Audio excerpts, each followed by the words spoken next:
Fix my glasses. Hey guys, my name is Nella, and I still don't know what I'm doing, but welcome to my channel. Today I'm putting out a more personal video. As I mentioned in a previous video, I suffer from generalized anxiety disorder as well as other mental illnesses. And I thought, well, why not share some of my personal tips on how I get through anxiety attacks? So that's what we're gonna do.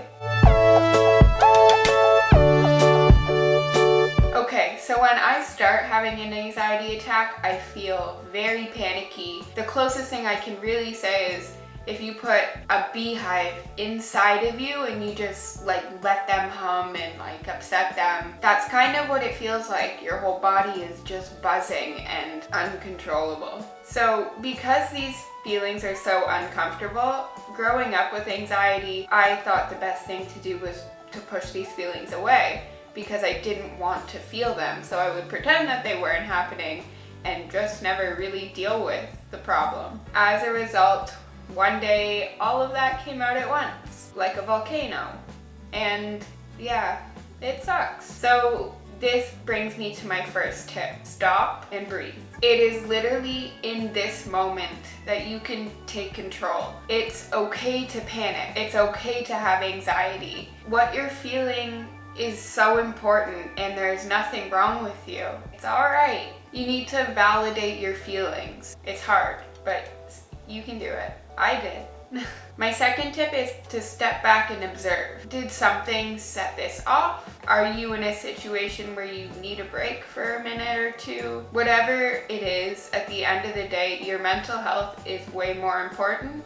Stop and go to the bathroom, take a break, take a minute for yourself, and regroup. My third tip is to try to change your body's reaction to what it's feeling.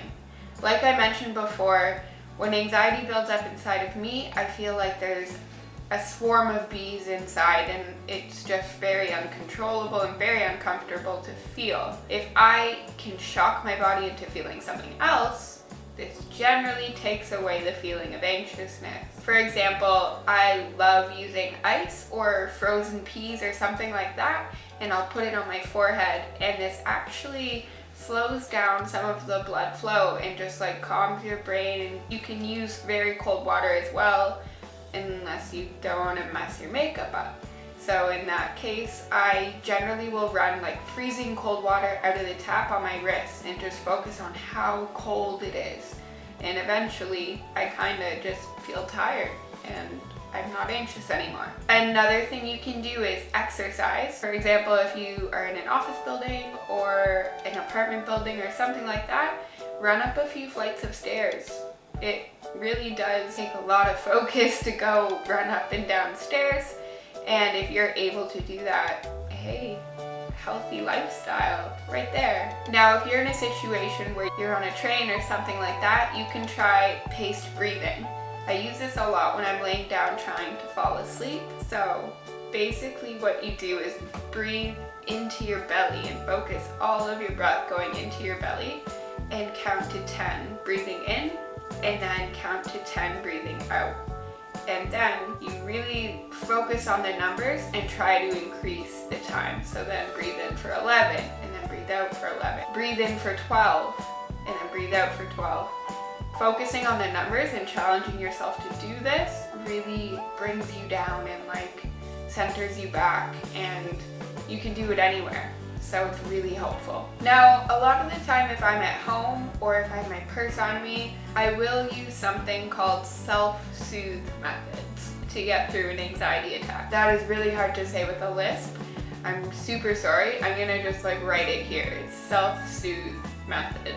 So basically this goes off of the tip of distracting your body, and you're distracting your body through 5 different senses. With vision, even if I'm out of the house or something like that, I can flip through pictures on my phone of things that make me feel really happy or things that make me feel calm. That's kind of what you need in the moment, isn't it? With hearing or sound, I sometimes will just flick on my headphones and turn to a song that I really like or is really uplifting, even if I'm not feeling that way in the moment. Sometimes I sarcastically sing along, and eventually being sarcastic about it, I kind of give myself a laugh and makes me feel a little better. So you can also use smell. If I am at home, I'll jump in the shower, take a shower with my favorite shampoo and like my favorite like body lotion afterwards or something like that, and really cozy up, and it makes you feel so warm and okay.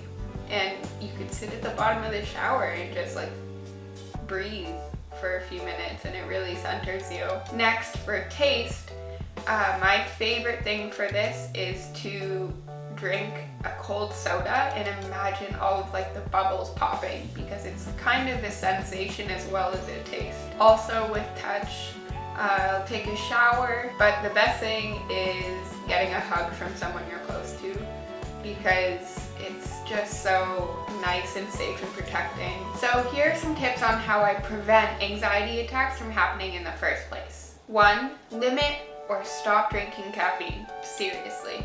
2. Exercise daily or even a couple times a week to get rid of your nervous energy. 3. Use yoga or other mindfulness practices. There are lots of guided meditations available online on YouTube, and I've used a few of them. They help a lot. 4. Look at some counseling, because counseling helps a person come to terms with things like nobody's business. And 5, which might be one of the most important of all of these, is to take prescribed medication appropriately. Always take your meds. Don't skip meds. That's a really bad idea, and it just makes you feel awful. Well, that's it for me today. I hope that this helps at least one of you out there. If it does, it is so worth it. Remember, if you suffer from anxiety or any other mental illness, that you are not alone in any of this. We are all out here doing it on our own. Give me a thumbs up if you like this video and you would like to see more of this type of video. I know this is different than the series I have going on right now, so these seem fun and I'd make more of them if you guys want. Don't forget to leave a comment or your story in the comment box below. Give me a suggestion or two maybe. I'm up for that. Of course, don't forget to subscribe to my channel to keep up with the Mental Health Alphabet series. I hope you have a great day, and I love you. Bye.